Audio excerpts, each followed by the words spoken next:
오늘의 본문은 그러므로라는 말씀으로 시작합니다.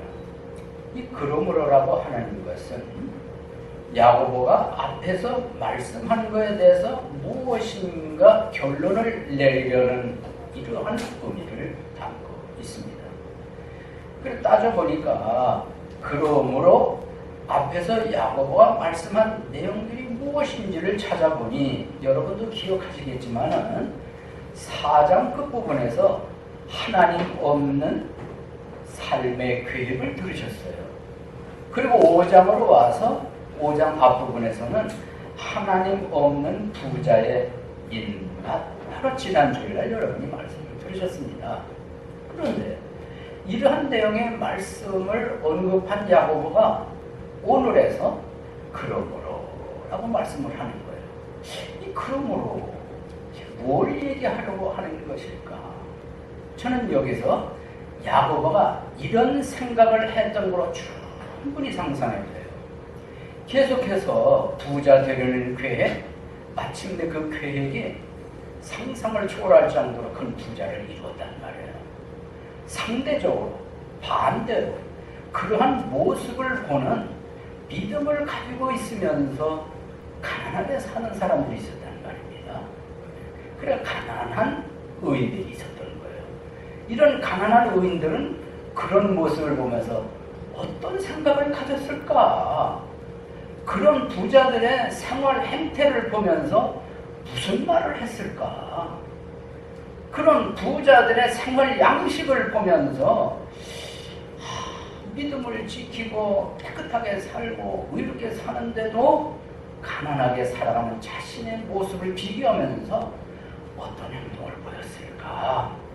야고보가 그런 것을 상상을 했던 거예요. 그래서 오늘의 말씀이 이어지는 겁니다. 그리고 오늘의 말씀은 그러한 배경을 염두에 두고 이어진다는 걸 생각을 하면 우리 마음속에 살아있는 말씀으로 다가오게 되리라고 생각합니다. 부자를 바라보는 믿음을 가진 가난한 의인들, 그때나 지금이나 변함없는 한 가지는 실감 있게 묘사한 한 인물이 계세요. 시편 기자입니다. 73편에 기록이 되어 있어요. 간단하게 요약을 해서 말씀드리면 시편 73편의 기자가 이러고 얘기를 하는 거예요. 하나님은 진실한 마음으로 깨끗하게 사는 사람에게는 하나님이 선하게 대하신다는 걸 저 잘 압니다. 그거 믿습니다. 저는 그렇게 믿고 왔는데요. 그런데 나는 이런 확신이 흔들리고 있습니다. 지금 까딱 잘못하면 믿음에서 떠날 뻔했습니다. 왜냐고요? 그것은 사악한 사람들이, 죄만 지는 사람들이 몸은 멀쩡해요. 윤기가 좔좔 흐릅니다.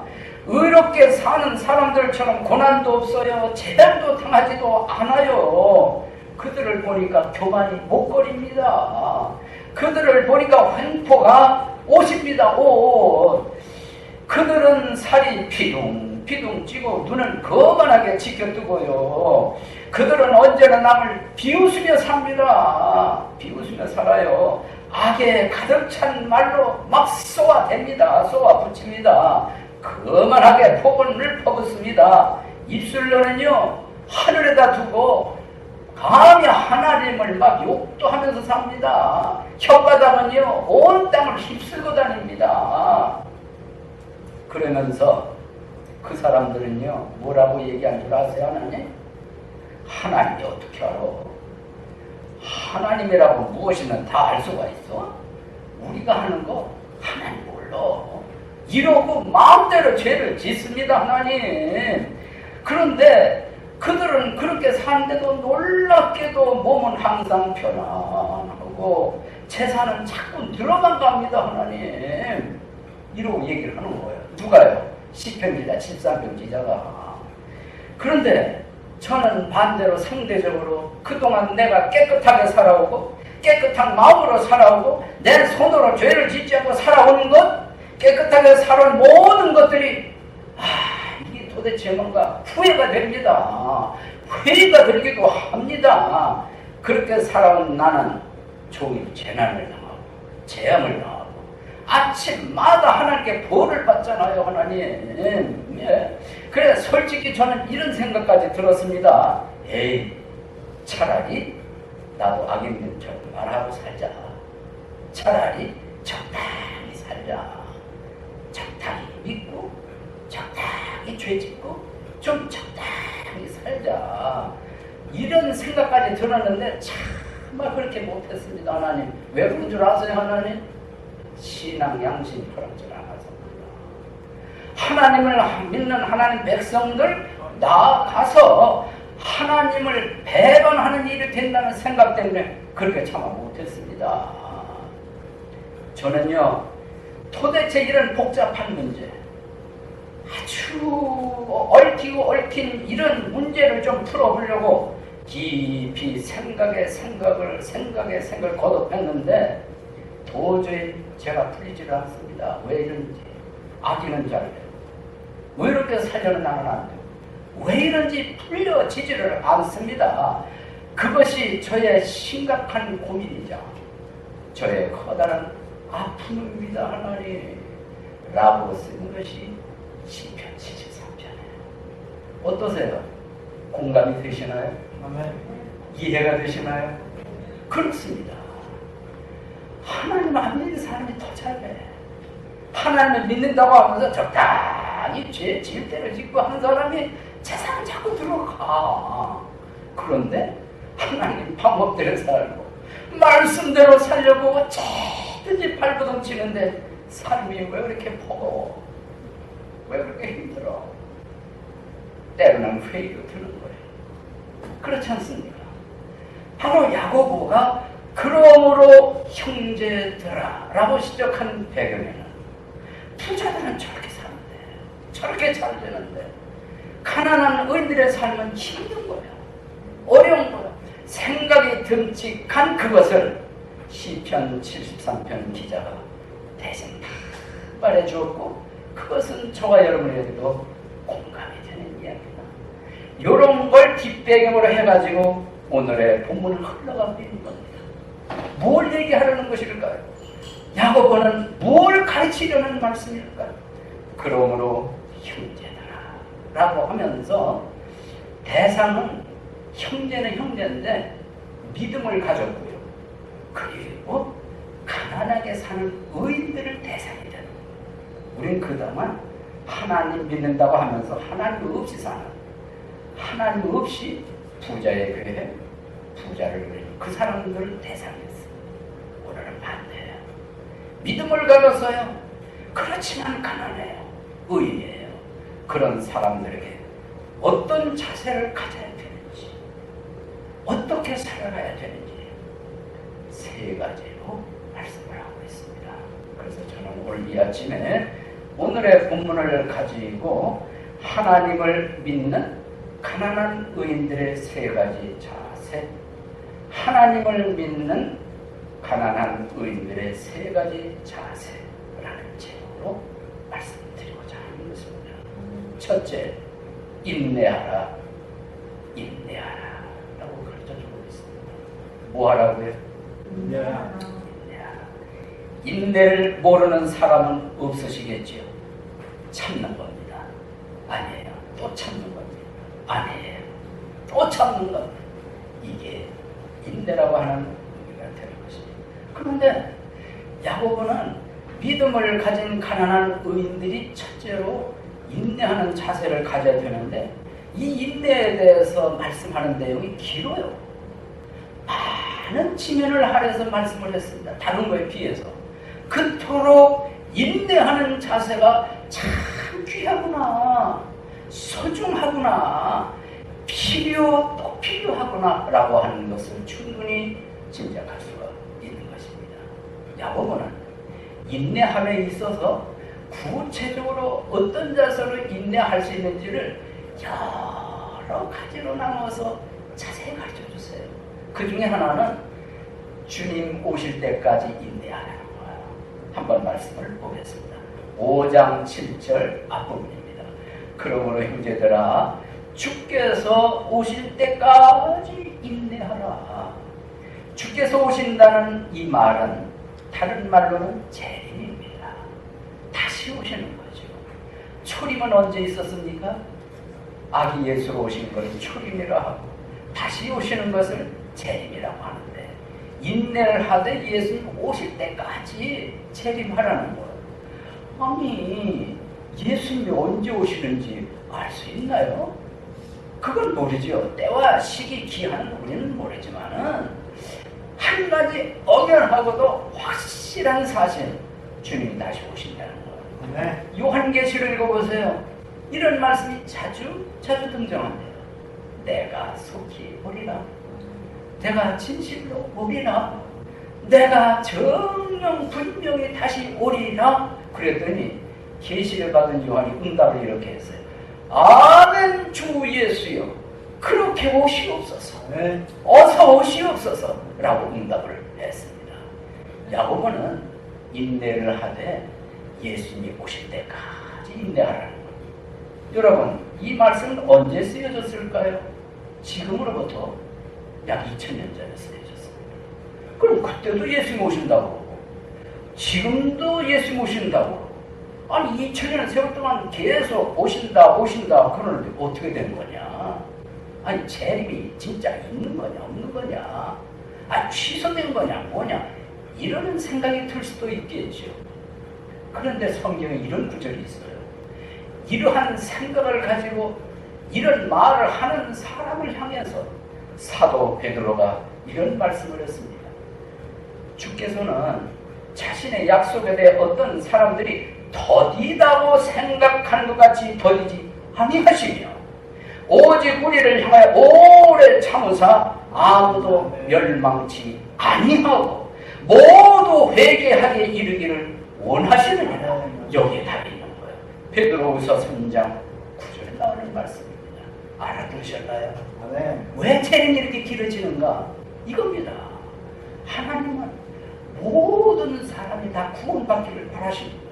다 회개하기를 원하십니다. 그래서 지금 참고 기다리다 보니 2000년의 세월이 흘러간 겁니다.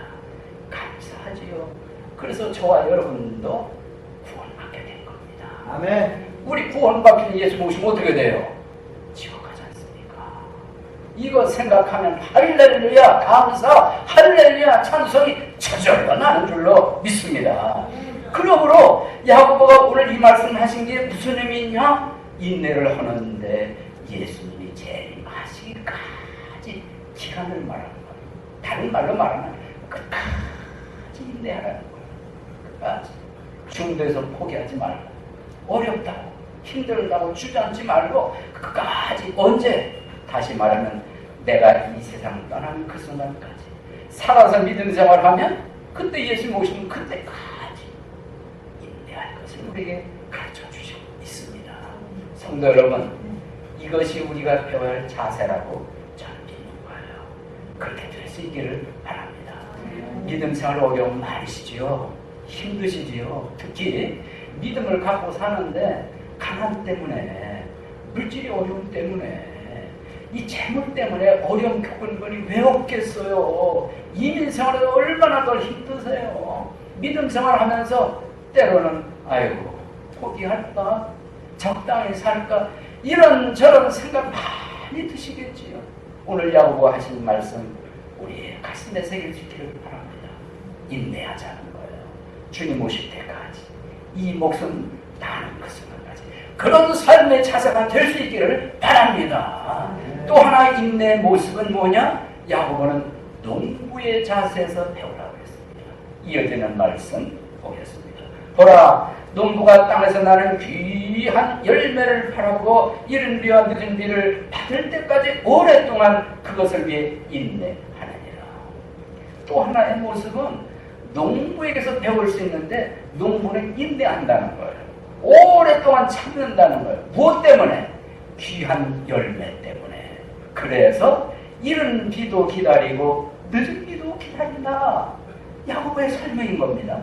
이른 비는 뭐고 늦은 비는 뭘까요? 이것은 야고보가 기록할 당시에 그 지역에 일상적으로 일어나는 기후를 배경으로 말씀한 거거든요. 그래서 이른 비는 10월에서 11월에 내리는 비를 이른비라 하고, 그리고 그 이듬해 3월에서 4월 그때에 내리는 비를 늦은 비라 하는데, 이른비 때 파종을 하는 거예요. 이걸 농부가 기다리는 거예요. 언제 비가 내리나 기다리는데 이른비가 왔을 때 너무 기쁨으로 씨를 뿌리는 거예요. 파종을 하는 거예요. 싹이 나요.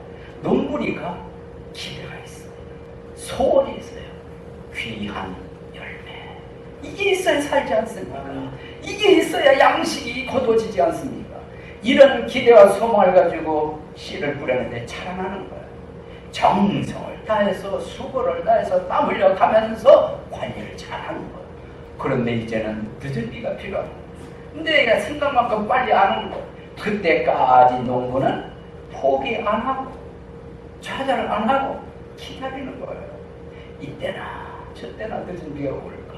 그것이 3월, 4월이에요. 그래, 이게 추수 직전에 내리는 비라 아주 절대적으로 시기에 맞게 내리는 비라. 이걸 기다린다는 거야. 농가. 마침내 늦은 비가 내렸어. 춤을 추지요, 신나지요, 힘든지 모르지요, 노래하면서 추수 직전에 양식을 잘 가꾸는 거. 마침내 귀한 열매가 얻어지는 겁니다. 이 얻어지는 것은 농부에게서 최대의 기쁨이에요. 수확의 즐거움이에요. 수확의 만족인 거예요. 만약 이게 없으면 그렇게 참고 기다리고 수고했던 모든 것이 다 헛살아가는 거예요. 헛된 일이 되는 거예요. 야곱은 지금 그 얘기를 하는 겁니다. 여러분, 믿음을 가진 가난한 형제들이요, 인내합시다. 어떤 자세로? 농부의 자세로. 이른 비, 늦은 비를 기다리는 이런 자세로 인내합시다. 그래야 귀한 열매를 얻는다는 것. 성도 여러분, 우리도 뭔가 기대가 있지 않습니까? 이제나 저제나 소망하는 게 있다는 말이에요. 그것을 얻으려면 인내. 농부의 인내처럼 오랫동안 참고 견디는 자세가 있어야 할 줄로 믿습니다. 성도 여러분, 야고보는 지금 말씀하기를 농부처럼 오랫동안 기다리는 자세를 가져야 할 뿐만 아니라 이번에는 마음이 어떠해야 되는지를 가르쳐주고 있어요. 말씀 8절을 보겠습니다. 8절, 너희도 인내하고 너희 마음을 굳건히 하라. 주의 오심이 가까이 다가오고 있느니라 그랬습니다. 마음이 어떠해야 된다고 가르칩니까? 굳건하라는 거예요. 이걸 조금 더 풀어서 설명을 하면, 하나님을 믿는 신앙의 마음이 하나님 한쪽으로 딱 고정되는 마음을 가져라. 이리저리 바람 부는 대로, 물결 치는 대로, 유혹과 핍박이 오면 그때 저리 이리저리 흔들리는 그런 마음 갖지 말고 확고 부동하게 굳어 있어라. 하나님을 향해서, 말씀을 향해서, 예수님을 향해서 이러한 자세를 가지라는 의미에서 인내의 자세는 마음이 중요하다는 거예요. 마음이 굳건해져라 라고 말씀하고 있습니다. 참 좋은 말씀이에요. 여러분, 이스라엘 백성 아시죠? 모세 아시죠? 광야를 지나는 것 기억하시죠? 어느 시점에 갔을 때 싸움이 일어났어요. 전쟁입니다. 이스라엘과 아말렉과의 전쟁이 일어났습니다. 용감히 싸웁니다. 신기한 일이 벌어졌어요. 모세가 늘 갖고 다니는 지팡이 손을 딱 쳐들면 이스라엘 백성들이 이기고, 쳐들다가 팔이 아프고 무거워서 이렇게 내려면 신기하게 아말렉 사람들이 이기는 거예요. 이 모습을 두 사람이 아는 거예요. 한 사람은 아론, 다른 사람은 훌이라는 사람, 아론과 생각이 난 거예요. 아하, 저 손이 내려오지 않도록 하면 되겠구나. 두 사람이 달려들어서 모세의 지팡이 든 손을 딱 견고하게 잡아줍니다. 어떤 결과가 왔을까요? 이스라엘 백성들이 이겼습니다. 할렐루야. 무엇 때문일까요? 모세는 아프고 무거워서 내려오는데 내려오지 않도록 두 사람이 탁 버팀목이 되죠. 되죠. 성도 여러분, 우리 삶 가운데 이런 일이 많이 필요해요. 부부는 서로 버팀목이 되어줘야 됩니다. 부모는 자식에게 지지대가 되어줘야 돼요. 교회는 목사가 성도들에게 버팀목이 되어줘야 돼요. 어떤 이상한 교리 가지고 오면 목사가 딱 방패막이가 되어줘요. 지지대가 되어줘요. 어디서 감히 그런 이상한 교리를 가지고 딱 버팀목이 돼요. 성도 상호간에도 서로 버팀목이 되어줘야지, 이거 자꾸 쓰러뜨리는 말하고 너무 때리는 행실을 하고 이러면 안 된다는 말이에요. 우리 마음이 단단히 굳어 있어야 되는데, 하나님을 향하여, 예수 그리스도를 향하여, 말씀을 향하여 흔들림이 없어야 된다. 그런데 이 수신자들, 이 믿음을 가진 가난한 형제들은 마음이 자꾸 흔들렸던 것 같아요. 왜? 그럴만도 해요. 이해가 돼요. 나는 믿음 갖고 아둥바둥 살아가려고 애는 쓰는데 안 되지. 마음대로 죄 지면서 사는 사람들은 자꾸 잘 되기만 하지 마음이 흔들릴 수 있는 거야. 그래서 야고보가 그걸 딱 알고서 흔들리지 않기 위해서는 마음이 중요하다, 굳건해야 된다, 이걸 가르쳐줬어요. 여러분 인정이 되시죠? 네. 그러면 질문이 생기지 않습니까? 그걸 누가 모르나요? 그걸 누가 모르나요? 어떻게 하는 것이 마음을 그렇게 굳건하게 하는지 그 비결은 도대체 뭡니까? 질문이 있을 수 있죠. 성경이 해답을 주는 거예요. 히브리서 기자가 거기에 대한 답을 우리에게 주셨습니다. 13장 9절에 이런 구절이 있습니다. 들어보십시오. 여러 가지 다른 교훈에 끌리지 말라. 마음은 은혜로서 굳게 함이 아름답다. 그랬습니다. 답이 나왔지요? 마음을 무엇으로 굳게 한다고요? 은혜로 굳게 함이 아름답다고 그랬습니다. 맞습니다. 여러분, 은혜가 여기 100이라는 눈금이 있어요. 10만큼 채우면 10만큼 견고해지는 거예요. 50을 채우면 50만큼 견고해지는 거예요. 100을 채우면 100만큼 견고해지는 겁니다. 무엇으로? 하나님 은혜로. 그래서 우리는 살아갈 때 하나님 은혜가 필요한 줄로 믿습니다. 은혜 없이는 못 사는 거예요. 이것도 은혜, 저것도 은혜, 모든 것이 다 은혜라고 깨닫는 사람 참 조금 그리스도인인 줄로 믿습니다. 믿으시지요? 그래서 하나님의 말씀이 마음에 가득 찬다, 하나님의 은혜가 마음속에 많이 가득 찬다, 볼 거 없어요. 마음이 다 고정되어 있는 사람이에요. 볼 거 없습니다. 확고부동한 신앙을 가질 수밖에 없습니다. 저는 그걸 믿어요. 그래서 야고보는 말씀하기를 너희 마음이 견고하게 되어야 된다. 그래서 보충해서 히브리서 기록자는 은혜로 굳게 하는 거다. 다른 말씀은 말씀으로 굳게 하는 것이다 라고 가르쳐주고 있는 겁니다. 어떠세요? 마음의 은혜가 되시지요? 깨달아지시지요? 그렇구나. 내 결심으로 되는 게 아니구나.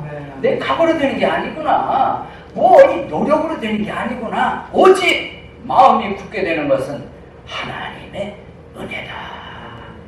그래서 바울은 내게 하나님이 주신 걸 늘 기억하면서 내 은혜가 내게 족하다, 이런 삶을 살았습니다.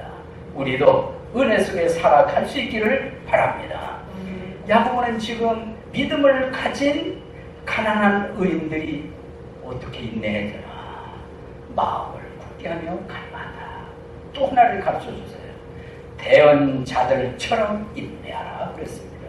그 말씀을 우리가 여러분이 보실 수 있는 성경 10절에서 보겠습니다. 내 형제들아, 주의 이름으로 말한 대언자들을 고난당하는 것과 인내의 본으로 삼아라 그랬습니다. 대언자가 뭐지요? 대언자가 무슨 뜻이지요?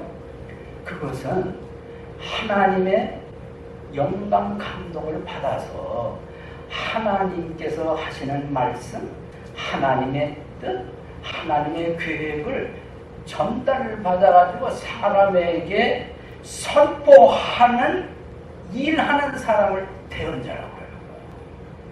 다른 말로는 선지자라고 해요. 다른 말로는 예언자라고 하는 거예요. 우리 글 성경에는 대언자라고 번역을 했습니다. 저는 좋은 번역이라고 생각을 해요.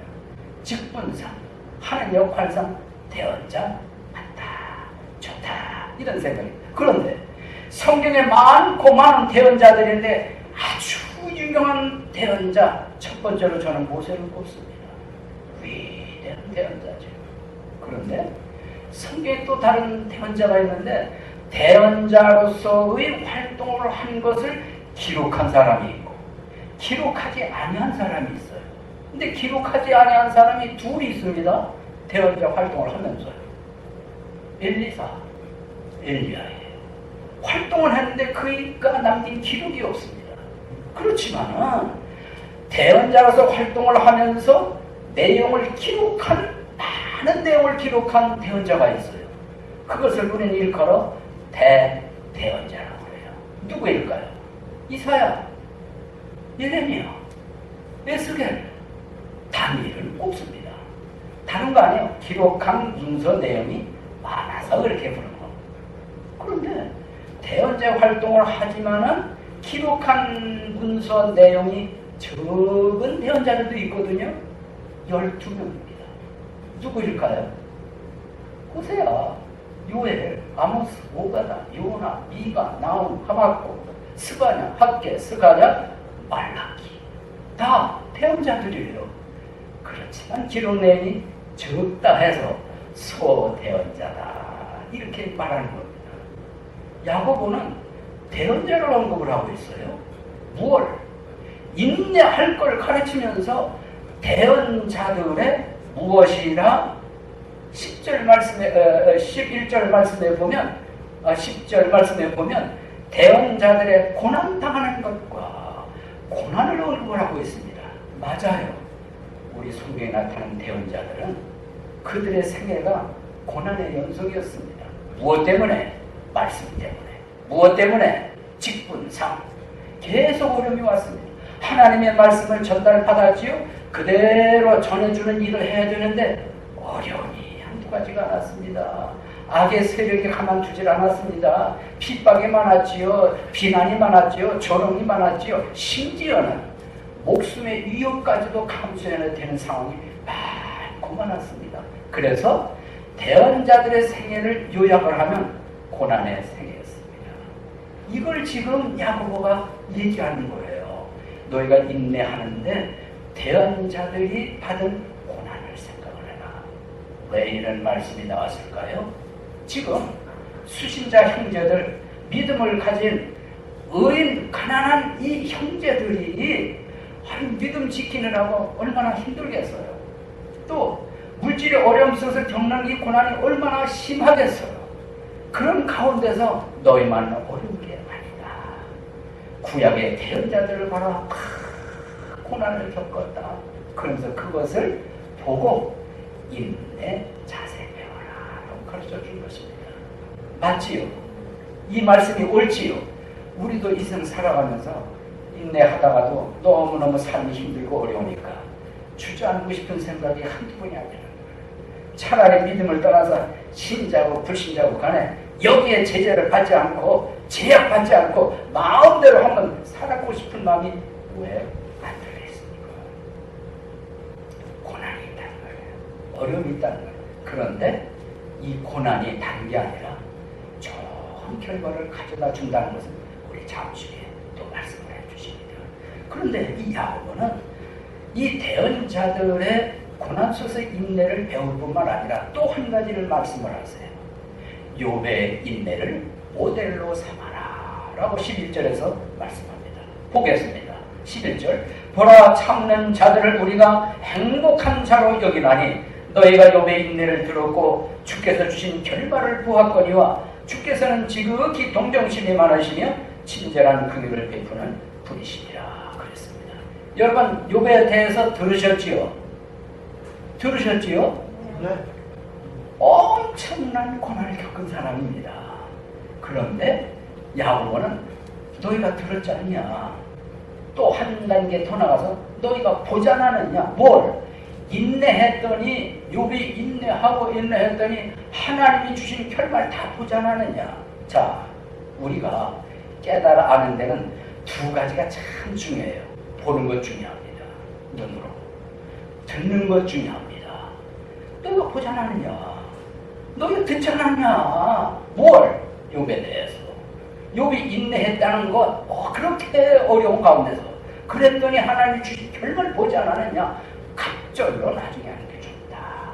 그래서 야고보가 묘사한 우리 모든 전 세계에 사는 사람들이 추구하는 두 단어, 그걸 언급을 한 거예요. 행복. 행복을 언급을 했습니다.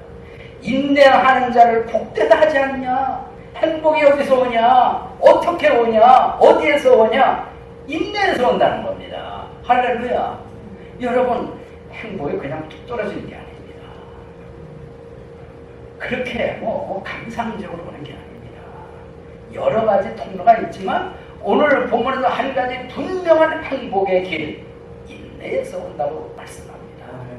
인내에서 온다고 말씀하고 있는 것입니다. 성도 여러분, 이 욥이 모든 걸 다 갑절로 얻은 걸 성경에 기록한 것은 그걸 모델로 어떠한 어려움 속에서도 인내하는 자세를 배우라고 저와 여러분에게 주신 줄로 믿습니다. 그럼 우리는 여기서 이런 또 의심이 생길 수 있어요. 아이, 하나님, 제가 그걸 모를까요? 다 알아요. 다 합니다. 인내 필요한 거 다 알아요. 그런데 좀 약합니다. 참 쓰러지기 잘해요. 넘어지기도 잘하고요. 제가 치료소가 아니라 저는 한계가 있습니다. 그래서 인내 포기한 데가 많습니다. 바로 이런 생각을 하는 사람에게 주시는 놀라운 원리가 있습니다. 그게 뭐냐? 확실한 포장 하나가 있습니다. 11절에서 말씀을 끝부분에서 합니다. 주께서는 지극히 동정심이 어떠시며 많으시며 그러나 친절한 긍휼을 어떻게 하는 분이라? 베푸는 분이라. 이게 비결입니다. 이게 원리인 거예요. 무슨 말씀인지 아직 이해가 안 가세요? 내가 인내하지 못한 한계 있을 때, 힘들고 어려움에 부딪혀서 포기하고 싶을 때, 그때 바로 그 순간 여기 묘사한 대로 지극히 동정심 많으신 예수님이 도우신다는 겁니다. 네. 함께 하신다는 겁니다. 뿐만 아니라 긍휼, 친절한 긍휼을 베푸시는 주님이 내 안에 계시다는 거 아닙니까? 내 옆에 계시다는 것 아닙니까? 돕는다면 계시다는 것 아닙니까? 그래서 인내가 가능하다는 거예요. 그러니까 이런 도움, 저런 함께 하심이 없이 인내하라면 참 힘들고 어려울 수 있지만 가능하도록 돕는 예수님이 계시다니 얼마나 감사합니까? 성도 여러분, 여기까지 야고보는 믿음을 가진 하나님을 믿는 가난한 의인들이 가져야 할 세 가지 자세 가운데 한 가지를 얘기한 겁니다. 무엇입니까? 인내하라, 인내하라, 인내하라 라고 말씀합니다. 만일 여러분 인내가 중단이 되고 포기하는 생각, 행동이 혹 있으시거든요. 오늘 이 말씀이 여러분을 교정해 주시기를 바랍니다. 붙잡아 주시기를 바랍니다. 새로운 각오와 결심이 강하시고는 이런 말씀이 될 수 있기를 바랍니다. 둘째로 어떤 자세를 가져야 할까? 서로 불평하지 말아라. 이런 자세를 말씀하고 있습니다. 8절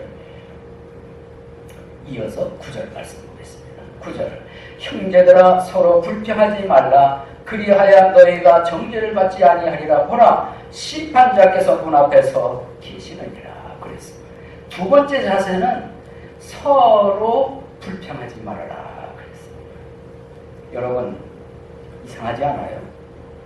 아니 하나님을 믿는 가난한 의인들이 가져야 할 자세 인내하라고 하더니 갑자기 서로 불평하지 말아라. 불평 안 하는 자세를 가져라. 왜 이런 말씀을 썼을까? 그건 이거예요.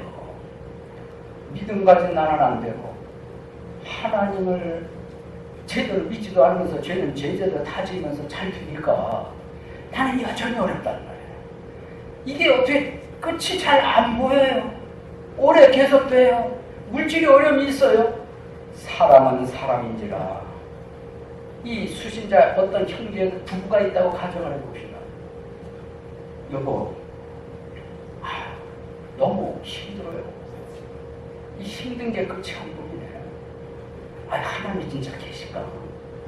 하나님이 살아 계시다면 하나님, 당신 참된 하나님 우리한테 이러실 수 있을까요? 이런 말이 살살 나오기 시작하라. 이게 계속되면 이런 말이 나오는 거예요. 여보, 우리 적당히 삽시다. 적당히 삽시다. 그래서 좀 이 가난에서 벗어나야 될 거 아니에요. 돈이 좀 있어야 될 거 아니에요. 불평의 말이 나오기 시작하라. 원망의 말이 나오기 시작하라. 충분히 가능성이 있는 일이 야고보는 그거를 간파했어요. 믿음을 가졌는데 너무 이게 어려운 게 지속되다 보니, 이게 자꾸만 지속되다 보니 사람인지라 불평의 말이 나오기 시작합니다. 어떠세요? 우리도 그럴 수 있지요? 어쩌면 그 모습이 우리들의 모습일 수도 있는 거예요. 굳이 그렇게 이별나게 믿을 필요는 뭐있냐? 적당히 좀 믿자. 우선 필요한 걸 어떻게 해결해야 될 거 아니에요? 원망, 불평, 불만의 말이 나올 수가 있는 겁니다. 야고보는 그것을 읽고 하는 말이 서로 불평하지 말라 그랬습니다. 왜? 불평하는 것은 야고보가 말씀을 했습니다. 그것이 우리 어디로 가나 얼른 그냥 9절입니다. 서로 불평하지 말라. 그리하여야 너희가 정죄를 받지 아니하리라 그랬어요. 불평하는 것은 뭐냐? 불만하는 것은 뭐냐? 원망하는 것은 뭐냐? 죄 짓는 일이다. 사람에게 원망하는 것으로 끝나는 것이 아니라 나아가서 하나님께도 불평하는 것이고 불만하는 것이고 원망하는 것이 된다고 했습니다. 여러분 아시잖아요. 이스라엘 백성들이 광야를 지나갈 때 얼마나 불평하고 불만하고 원망했는가. 누구에게? 모세에게. 누구에게? 하나님께. 그래서 어떤 결과가 왔던가요? 끔찍한 일들이 벌어졌습니다. 여러분 무슨 말씀인지 아시겠죠? 이스라엘 백성은 맹세를 잘했어요. 뭘로? 하늘을 두고. 뭘로? 예루살렘 성전을 두고. 뭘로? 땅을 두고. 무엇으로? 머리카락을 두고 맹세를 하는 거예요. 우리도 다 그런 맹세를 해요. 나 그거 맹세할게. 근데 하늘 동안 내가 맹세한다. 분명히 내가 지켜. 내가 우리 조상의 명예를 두고 내가 맹세한다. 나 그거 안 지키면 내 손가락에 장을 지죠. 내가 그거 안 지키면 네 자식이다. 이런 식으로 맹세를 한단 말이에요. 분명히 이루겠다는 약속의 아주 극치의 수단을 맹세를 하는 거예요. 그런데 수신자들이 맹세를 하는데 야고보가 많이 보니까 지키지를 못하는 거예요. 지키지 못한 무슨 사람이 돼요? 실없는 사람이 돼요. 아예 처음부터 못 지킨다 하지 왜 지킨다고 그러고 그런 말을 하냐. 이 삶이 너무 어렵다 보니까 여러분 사람이 거짓말을 해? 돈이 거짓말하지. 이런 말 자주 사용하지 않습니까? 살다 보면 그런 거예요. 이 수신자들도 그런 일이 종종 발생했던 겁니다. 나아가서 이게 뭐가 되냐? 하나님을 믿는다고 하는 사람이 실없는 발언을 하는 거예요. 지키지 못할 약속을 남발을 하는 거예요. 그걸 맹세하고 묘사를 한 겁니다. 그럼 그렇게 되실 때 어떤 현상이 일어납니까? 의인 좋아하네. 믿음 좋아하시네. 너나 잘하시오. 이런 비난과 조롱을 받을 수 있는 여건이 마련된다는 거예요. 얼마나 안타까운 일입니까? 오늘날에도 그런 일이 얼마든지 있을 수 있는 거예요. 여러분 삶이 어렵다 보면 해결할 일, 줘야 할 일 많이 생기죠. 그래서 함부로 약속 맹세하지 말라는 거예요. 그럼 어떻게 하라는 말이냐? 예면 예, 아니오면 아니요. 이렇게 하라는 것입니다. 기준은 이거예요. 하나님께서 보실 때 예면 예하라는 거예요. 하나님 보실 때 아니오면 아니라고 하는 거예요. 그걸 저와 여러분에게 가르쳐 주시는 겁니다.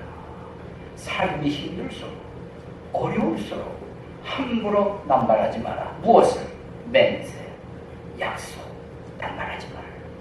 그래야 건실한 언어 생활이 되고 그래야 건실한 신앙인의 인격이 나오고, 그래야 나가서 역시 하나님 믿는 사람은 신용이 있네, 신용이 있네 라는 평가를 듣는다는 것입니다.